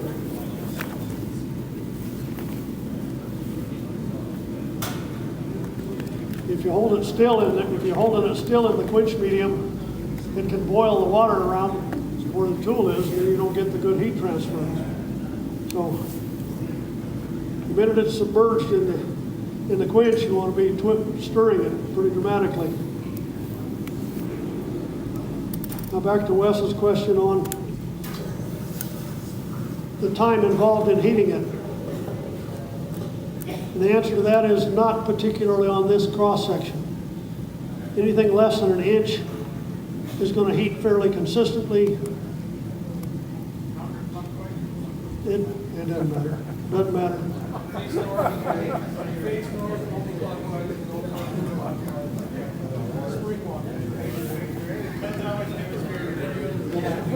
In answer to Wes's question, how slowly does this have to come up to temperature? On this size stock, it's not critical. If this were probably 2-inch, then yeah, you want to soak it at critical temperature to make sure it's consistent all the way through. One of the best things you can ever do is the American Society of Metals has an app that you can get. Let's go back to home, there we go. Heat Treater's Guide. It's a free app from American Society of Metals. Heat Treater's Guide here. Still showing up. Anyway, this is incredibly handy because every tool steel you can imagine is listed in here, and it tells you not only the heat treating application, go away. Tells you the heat treating application, what's annealing temperature, what's your ideal or critical austenitizing temperature for any given tool steel, and it's really easy to use. You know, we're doing Atlantic-33 today, so go back to the home page there.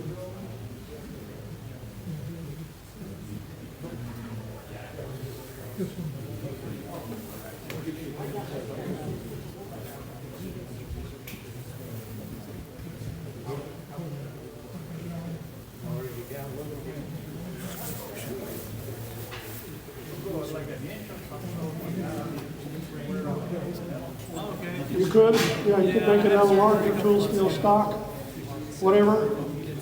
But on this today here, it gives us chemical composition. It tells you how much carbon it's got in it, which is always a critical thing to figure out. Is the carbon content in the steel? It tells us what the other alloys is. It tells us forging temperature. And it's in both Fahrenheit and centigrade, because I don't speak centigrade very well. So you can forge it clear up to 2250. That's white, that's going to be white hot. Recommended heat treating practices. Austenitizing temperature is 1675, so that's orange. So it's all right there on that app. It's really, really handy to have all of that information at your fingertips. So anyway, the only other recommendation I would make, if you get these home and you have a torch of any kind, it can even be a propane torch rather than an oxyacetylene rig, it would be advantageous to reheat just the handle material. We've actually made that a little bit brittle by quenching that in the water at that temperature. So a little brittleness in the handle material. If that could be warmed even to 500 or 600 degrees, it would take a lot of that brittleness out of the tool steel, out of the handle material, and not affect our working tool. So you could improve your tool a little bit by doing that. By just, if you had an oxyacetylene torch, I'd bring it up to a very, very minimal red color. And sorry. Flutagon.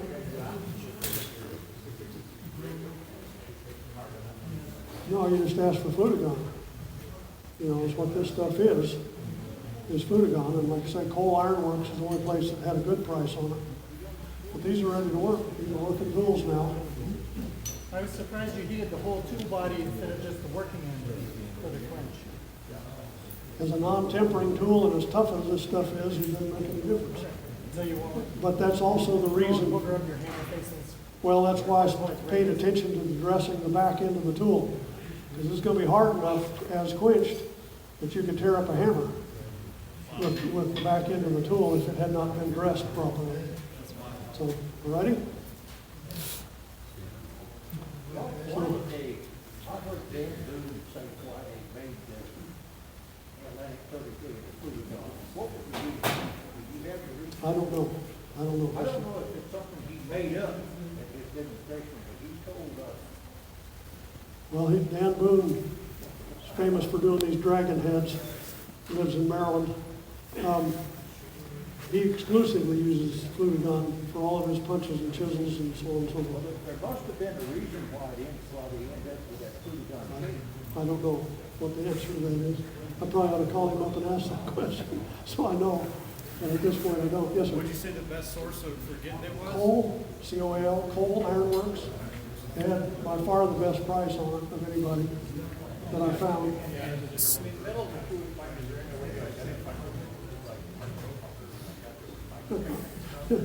You've hit my favorite topic here, is junkyard tool steel. I'm embarrassed to admit that I've been writing a book on that for over 10 years and I still don't have it done. Yeah, but if you knew what it was to begin with, so you got the piston out of a shock absorber, that has to be pretty darn tough stuff. You know, it'll take both abrasion, dirt getting on it. So knowing where you start with what it was originally is a good lead into where you're going. Next question is magnetic or not magnetic, you know, whether it's a stainless alloy that's non-magnetic. Then go on to a spark test. And there's ways that you can teach yourself to identify sparks. And you can tell whether it's a low carbon or a high carbon steel very instantly. With a little practice, you can usually get within 10 points of the carbon range by just looking at the sparks coming off of it as you grind it. And you can tell by whether it's more of an iron-based material because it's fairly red, and it's got a lot of alloy in it, it's fairly yellow in terms of the spark stream coming off of it. But yeah, there's lots of ways of telling what you got. But that information right there, deciding whether it's an alloy steel or an iron-based steel, and what the carbon content is, it will tell you what kind of tools you can make out of it and potentially how you would heat treat it. Well, if you're just studying the spark. So one of the most boring things I do in my shop is a chop saw. I hate it. You know, standing right. But that's the most beautiful spray of sparks that you'll ever see. So when I'm cutting something other than mild steel, I'm studying those sparks coming off of it. If I'm cutting a car spring that's 5160 tool steel, well, that's a fairly high alloy. It's 60-point carbon. What does a 60-point carbon star look like? Is it, you got to look at it where it's had time to react with the oxygen in the air, because that's when the star breaks and spreads open in the spark spring. But you can make that boring job a little more interesting by studying the sparks while you're running the chop saw. So, anyway, yeah. So that's it for what I planned, Tom. So you've talked about somebody that's doing the dragon heads and he uses that specifically. You've talked about the tools that you made for chasing. You've talked about the tools you would make for cold cut, things like that. And I'm guessing you've made these over the years. With your knowledge now, if you were to make chasing tools or cuts, would you still choose those materials? Would you mostly go to Flutagon? Where would you go? Well, I guess the question is, chasing tools or something like that have to be fairly high carbon to hold the edge to begin with. So I would choose and they're not hot. You know, a chasing tool, you never use it hot. Yeah. So just a good high carbon. Hey, you know, I'm a junkyard guy, for your question. I love to use junkyard steel. So the old hay rake tines, you know, what they call a buck rake that rake the hay up. A lot of the smaller of the threes would have a spring in them and then the hook coming down. That's all A2, tool steel. All of those are. Yeah, horse pull. That's all been A2. And that was made that way so that the farmer who's out in the middle of nowhere, a long way from the blacksmith shop, if he broke the end off of it, he could hammer it to another point again and keep using the tools. They chose to make it out of that A2 tool steel for that reason. It makes excellent chasing tools. There again, the 400-degree bake improved those dramatically. But hot working steels, the choices today are your particular S5 up through S7, have enough chrome and tungsten. Those are the two alloys that make something survive for a hot working tool. There's chrome and tungsten alloy. And so H13 and your S5 and S7 pretty much fit that category. Pay attention to the heat treating on all of those. The critical temperature for those is higher than you would think. H13 is 1780. I mean, it's right at the bottom of the yellow, quench H13. And if you don't have that, you won't get the performance out of it. So the hot working steels we have today are Flutagon, H5, H7, and H13. I mean, S5, S7, and H13. That's really the only choices we have out there in terms of hot working steels. So if you had like an old tool like that, the one you described, let's say 8.5 curls around. Yeah. Hey, Ray. Hey, Rick. Put them together and make like a square out of them? Well, you could. You can change them any way you want, but the material itself is really good for making tools out of. Yeah. You can forge weld it, you can do whatever you want to. Oh, yeah. Well, if you do a good enough forge weld, yes. Sure. There's always that learning curve with forge welding, but yeah. You know, and that's an excellent tool steel for making cutting edges. If you're making a cutting edge on an axe or a hatchet, something like that, that A2 is really good for that application. But like in handle, like axes, blade, the older one, would that be like that? well, it could be. You know, I don't mean to get off on those trails here. That's all right. I'd like to answer the question. Historically, at the American colonial period, they had two choices. You could pay a tremendous price to get a tool steel, or you had wrought iron. There was nothing in terms of other alloys like we enjoy today. So the older the axe, the more likely it was made out of wrought iron and a bit of some sort of tool steel welded into the cutting edge. You know, around 1900, we started having other alloys, and so they started making the axes and stuff out of a homogeneous steel, all one type of tool steel. They didn't weld a bit into wrought iron. So it's just based on the age of the axe, you know, that you would find some that were still in wrought iron with a welded bit in them. Particularly with World War II, the alloy research that happened between World War I and on up to today has just been incredible. So we have all kinds of choices in terms of the type of steels we have available to us to work today. The bad news is that the mild steel, or what we call A36 today, is all reprocessed scrap. And so the carbon content can go up to 36 points of carbon, which makes it undesirable. And every time they run that Toyota bumper through there, you get a little more chrome in it. You know, so it's just junk. Every time I go to the steel yard, I'm disappointed with what I come home with. You know, funny story. One day I got a piece of 1/2-inch square of choice steel. And I noticed immediately that this end had a lot of scale on it, this end was shiny. All in the same bar of steel. Now, what in the world is this? Well, anyway, it turns out this end cut pretty good, this end take the teeth off the hacksaw blade. You know, so they didn't do a very good job of mixing the steels before they ran it into a bar. So I took it back to Choice Steel, and the old fellow that owned Choice Steel, I said, I want this replaced, man. This is junk. He says, well, I guess I should have been charging you for tool steel. Yeah, that's kid. So, anyway, but the stuff we have today is very poor by quality standards because it's all reprocessed scrap. We used to save that just for rebar, but now it's everywhere. That's everything. Yeah, On a twister, we had a big piece of rebar just explode one time.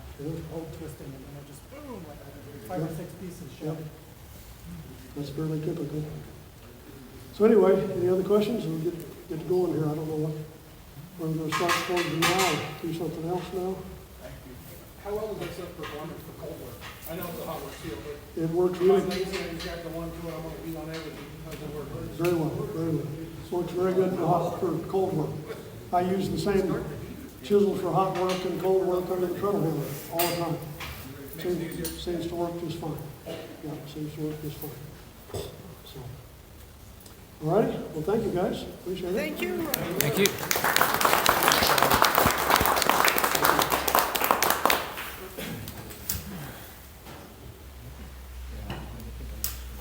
I didn't realize Gentlemen, start your engines. favorite people. I loved when he would let me go to the scrapyard by your place. And give me wheels occasionally. But He had some set. He still has some set aside for you. Oh, He said the really? one with the circle. You're the one that like the circles and Yes, whatnot. yes, Yeah, no, he had some of those set aside. So if I knew you would be here today, I might try to bring them. But maybe at the next meeting or something like that, we can try and square them away. love he was, I loved his demo, and a lot of the guys didn't like him because he just did wonderful stuff. I'm a fabricator, not a, I don't do this record things. I just get pieces of things. He always had things that I could do. He definitely everything. The other guys never appreciated that like they should have, because he would say, well, I find this in this room. And somehow they kind of me. And I loved it. And apparently, Angel had said things that maybe she didn't have the right email address. So I called Chase this morning because I wasn't coming. So, and he said, Rob is out of Pendant yet. And I said, oh. And then when we got there, I realized that you had said, can't stand it. It's getting. It's weird. It's been a hard year. But so soon after, or a couple of months after he's passed, they've actually closed off most of the scrapyard. If you contact them, they might let you in, but for the most part, they're not taking new things in. But he was still walking it when he could. We still got plenty of his different stuff and all that. It was all good. That's the thing, is he tried to inspire, he tried to get people that were interested, tried to show you can do this without breaking the bank or without making it difficult. You can't, and that's how he always tried to teach. And his bells and stuff. Yeah. Done them. I did, when he would do it, I would do a lot of this stuff. I don't want to I'm sorry. I'm sure you need them, but I'm really a fabricator. Not, but I do the color because I love the guys and stuff. Yeah. I'm sorry, I don't remember your name. I'm Tom. I'm Mickey. Nice to know you. Nice to know you. And I'll be here in the February meeting. If you Okay. come. I'll try and bring some wheels up with some of those. That is a loss. Yeah. Even the young guys were so, and I have a lot of their pieces. He is way up there with blacksmith and a person who is in my mind. And I try to emulate him and stuff like that. And try to do things that are different, that use different methodology that, because I'm not a builder, so I'm not good at that. But I'm pretty good at creating other things. I just love that was his whole thing, was the recycle ranch with the rascal snakes made out of that, the different bells that he made, the different wind chimes. He had one where it's like, because he walked the scrapyard and he's like, okay, and he found a cymbal from a drum set that was cracked. He's like, that's good brass. He started putting out pieces to make little decorative wind chimes and things like that out of them. Yeah, I mean, he was just, the boys break my heart because I knew this.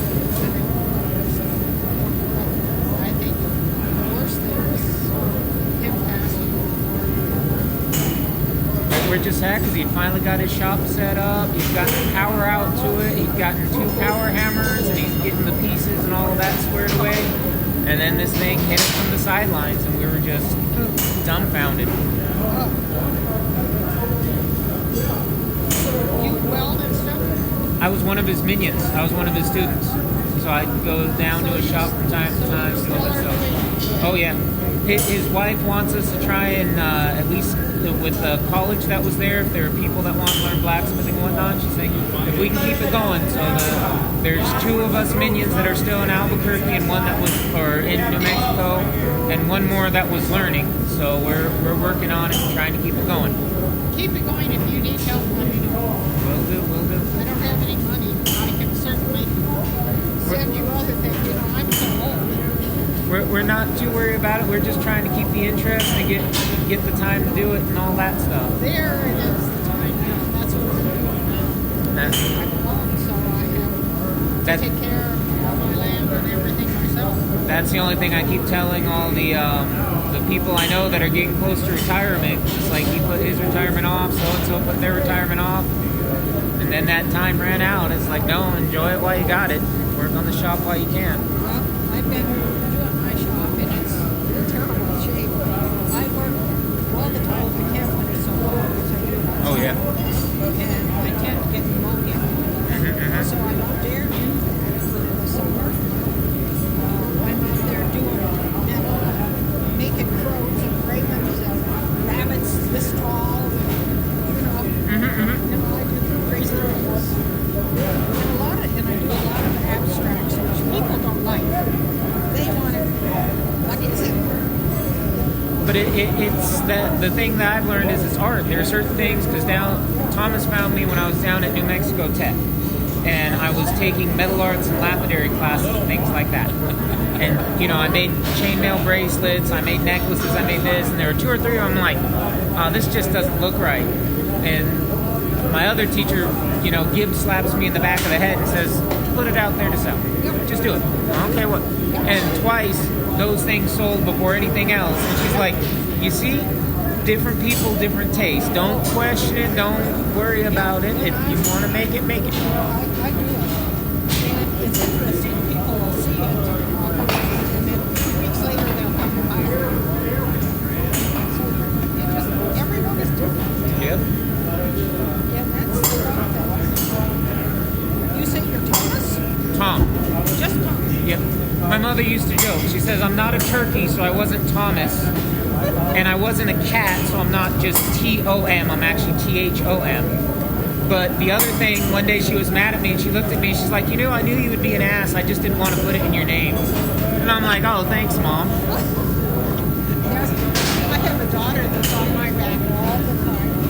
And she said, you know, I you're so old, I'm not able to take care of you. And I've taken care of my house for years and years and years. And finally, a couple of weeks ago, she was in the morning. She made me go to the doctor. Yeah. I hadn't been to it for 40 years. And it turns out last month, I came back. I'm in perfect shape. But please be mindful of these warnings.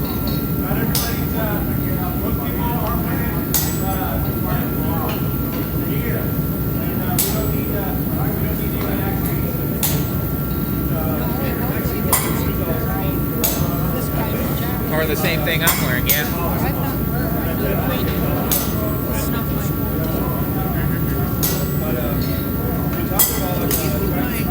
my car. Sure thing, sure thing. And if you ever up here want to come by, you're welcome. The email address is wrong. The email address is wrong? What's the email address then? It's actually Mickey Sharp #8@gmail.com. Mickey Sharp number 8. So just the 8, not the number sign, but just Mickey Sharp 8. Number 8@gmail.com. Okay. And I think All one word or? yeah. Oh yeah, my phone number is correct. It's Thank you kindly. so Rob, if you're out here and want to stop by, my shop is disgusting really bad. And Yeah, but I also want to see the these ravens you're talking about, things like that. But I've got all sorts of things. And my biggest piece is about 12 feet tall, is a warrior with a raven on it. So, Thank you, Gunter. and we'll see you in February, if not before. Yep. Thanks, Don. Thank you.